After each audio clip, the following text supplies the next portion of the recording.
स्वामी विवेकानंद का राजयोग पुस्तक भारतीय योग के एक महत्वपूर्ण ग्रंथ के रूप में जानी जाती है। इसमें स्वामी विवेकानंद ने योग के गहरे और प्रभावी सिद्धांतों की व्याख्या की है, खासकर राजयोग या किंगली योग की परिभाषा दी है। ये पुस्तक मुख्यतः योग के दर्शन, तकनीक और साधना के तरीकों को समझाने पर आधारित है। यहाँ पर हम इस पुस्तक का एक संक्षिप्त सारांश प्रस्तुत कर रहे हैं। राजयोग पुस्तक का परिचय। राजयोग स्वामी विवेकानंद द्वारा दिए गए योग के एक उन्नत रूप की व्याख्या है। इस योग का उद्देश्य व्यक्ति के मन और आत्मा को शुद्ध करना और उसे परम सत्य तक पहुंचाना है।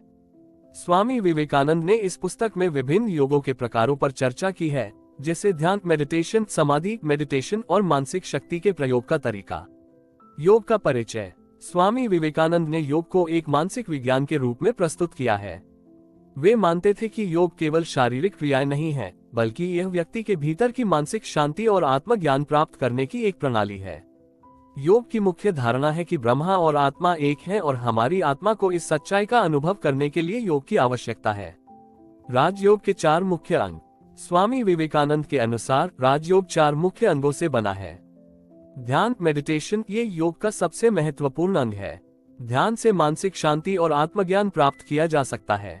प्राणायाम श्वासों का नियंत्रण कर व्यक्ति अपने मन और शरीर को शुद्ध करता है। समाधि यह अवस्था योगी को परम सत्य के अनुभव की ओर ले जाती है, जहां वह आत्मा और ब्रह्मा का मिलन अनुभव करता है। विपस्साना यह एक ध्यान की प्रक्रिया है जिसमें मनुष्य अपने विचारों और भावनाओं को शुद्ध करके आत्मा के गहरे स्वरूप का अनुभव करता है। राजयोग का उद्देश्य। राजयोग का मुख्य उद्देश्य आत्मा के वास्तविक स्वरूप को जानना है। यह एक साधना पद्धति है जो शरीर और मानसिक स्तर पर शांति और संतुलन प्रदान करती है। स्वामी विवेकानंद ने इसे एक विज्ञान के रूप में प्रस्तुत किया है, जिसमें ज्ञान, ध्यान और साधना के माध्यम से आत्मा को ब्रह्मा से जोड़ने का प्रयास किया जाता है। राजयोग और मानसिक शक्ति। स्वामी विवेकानंद का मानना था कि मनुष्य के भीतर अपार मानसिक शक्तियां हैं। योग का अभ्यास करके इन शक्तियों को जागृत किया जा सकता है। ध्यान और प्राणायाम से व्यक्ति मानसिक शांति और आत्मविश्वास को बढ़ा सकता है। वे कहते हैं कि ध्यान से न केवल मानसिक समस्याओं का समाधान होता है, बल्कि यह व्यक्ति को दिव्य शक्ति से जोड़ता है। स्वामी विवेकानंद की उपदेशों का महत्व। स्वामी विवेकानंद ने राजयोग के माध्यम से भारतीय समाज को एक नया दृष्टिकोण दिया। उन्होंने पश्चिमी दुनिया को ये सिखाया कि भारतीय योग न केवल शारीरिक अभ्यास है, बल्कि यह मानसिक और आत्मिक शांति प्राप्त करने का सर्वोत्तम मार्ग है। उन्होंने जीवन के हर पहलू में योग के महत्व को बताया, जैसे कि शिक्षा, समाज सेवा और आत्मनिर्भरता। राजयोग की साधना विधियां। स्वामी विवेकानंद ने राजयोग को साधने के कई तरीकों की व्याख्या की है। वैयक्तिक ध्यान। स्वामी विवेकानंद ने साधकों को व्यक्तिगत ध्यान की विधि सिखाई, जिसमें व्यक्ति अपनी अंतरात्मा से संवाद करता है और उसे अपने जीवन में शांति और संतुलन लाने की कोशिश करता है। समूह ध्यान। जब एक समूह के लोग एक साथ ध्यान करते हैं तो इसका सामूहिक प्रभाव अधिक होता है।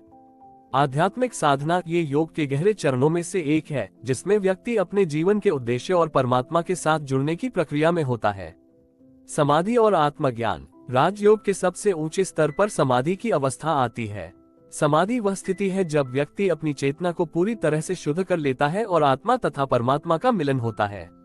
स्वामी विवेकानंद के अनुसार समाधि प्राप्त करने के बाद व्यक्ति को अपने जीवन का सही उद्देश्य समझ में आता है और वह हर कार्य में संतुलित और शांत रहता है। राजयोग के लाभ। राजयोग के अभ्यास से कई लाभ होते हैं। मानसिक शांति। ये व्यक्ति के मानसिक तनाव को कम करता है और उससे आंतरिक शांति का अनुभव होता है। शारीरिक स्वास्थ्य। प्राणायाम और ध्यान से शरीर में शुद्धता और ऊर्जा का प्रवाह होता है, जिससे शारीरिक स्वास्थ्य में भी सुधार होता है। आध्यात्मिक उन्नति। राजयोग से आत्मा का परमात्मा से मिलन होता है, जिससे जीवन में आध्यात्मिक उन्नति होती है। समाज में योगदान। जब व्यक्ति अपने भीतर शांति और संतुलन पाता है तो वह समाज के प्रति अपनी जिम्मेदारी को अच्छे से निभा सकता है। समाप्ति। अंतिम विचार। राजयोग केवल एक साधना पद्धति नहीं है, बल्कि यह जीवन जीने का एक तरीका है। स्वामी विवेकानंद ने इस पुस्तक के माध्यम से हमें यह समझाया कि केवल शारीरिक अभ्यास से ही योग नहीं होता, बल्कि मानसिक शांति, आत्मज्ञान और आत्मसमर्पण से होता है। ये पुस्तक हमें ये भी सिखाती है कि अगर हम अपने भीतर के शांति और शक्ति को पहचाने तो हम किसी भी कठिनाई को पार कर सकते हैं। ये पुस्तक आज भी पाठकों के लिए एक प्रेरणा का स्रोत है, जो उन्हें अपने जीवन को उच्च स्तर पर ले जाने की प्रेरणा देती है। स्वामी विवेकानंद का राजयोग ज्ञान न केवल भारतीयों के लिए बल्कि समस्त मानवता के लिए एक अमूल्य धरोहर है।